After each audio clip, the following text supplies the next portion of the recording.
السلام علیکم ورحمۃ اللہ وبرکاتہ۔ میرے محترم دوستو، آج ہم آپ کے سامنے نواقص وضو بیان کرنا چاہتے ہیں، یعنی وہ چیزیں جن سے وضو ٹوٹ جاتا ہے۔ اب یہ جو ہے نا پہلی چیز ہے سبیلیں، پیشاب اور پخانے کے مقام سے کوئی چیز نکل ہے تو اس سے وضو ٹوٹ جاتا ہے، جیسے پیشاب ہے، پخانہ ہے، منی ہے، مزی ہے، ودی ہے، اور اسی طریقے سے حیض، نفاس، استحاضہ کا خون وغیرہ، اس سے وضو ٹوٹ جاتا ہے۔ یہ ناقص وضو میں سے پہلی چیز ہے سبیلیں سے کسی چیز کا کرنا۔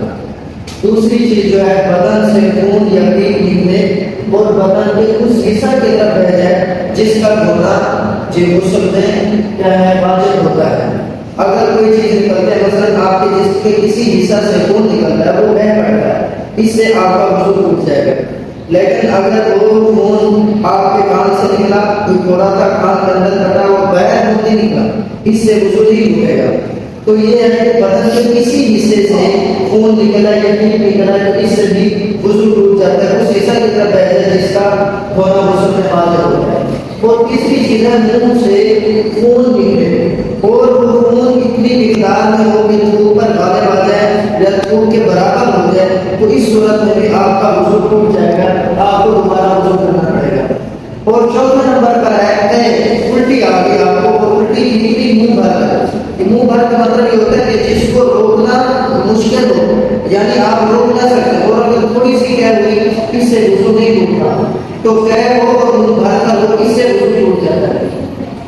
اور جو پانچویں چیز ہے وہ ہے لیٹے لیٹے آنکھ نہ دیں، یا آپ نے کسی چیز کا سہارا لیا اور پیٹ لگا کر آپ سو گئے، اور سوتے ہوئے آپ اس قدر آپ کو نیند آئی کہ اگر وہ سہارا جو چیز جس چیز کے ساتھ آپ نے سہارا لیا ہے اگر اس کو ہٹایا جائے تو آپ گر سکتے ہیں، اس صورت میں آپ کا وضو ٹوٹ جائے گا۔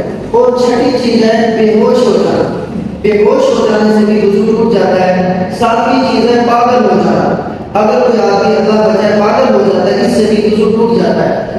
آٹھویں چیز ہے نشہ آور چیز کھانے سے اس قدر نشہ آ جانا کہ صحیح طریقے سے چلا نہیں جا رہا، بلکہ قدم ادھر ادھر ڈگمگاتا رہے، تو اس سے بھی وضو ٹوٹ جاتا ہے۔ جیسے کوئی آپ نے ایسی نشہ آور چیز کھائی کہ اس قدر نشہ ہوا کہ آپ کبھی ادھر گر رہے ہیں کبھی ادھر گر رہے ہیں، آپ کے بدن جو ہے ڈگمگا رہے ہیں، تو اس صورت میں بھی آپ کا وضو ٹوٹ جائے گا۔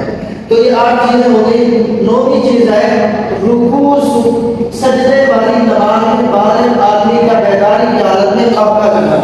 بالغ ہے، رکوع ہے، سجدہ والی نماز ہے، اس میں آپ نے بیداری کی حالت میں آپ نے جو ہے وہ کاکا لگا دیا، زور سے ہنس پڑے، تو پھر اس صورت میں آپ کا وضو بھی ٹوٹ جائے گا، نماز بھی ٹوٹ جائے گی۔ تو یہ ناقص وضو آپ کے سامنے بیان کیے ہیں۔ انشاءاللہ یہ سلسلہ مزید جاری رکھیں گے، آگے وضو کے جو مکروہات ہیں وہ بھی بیان کریں گے۔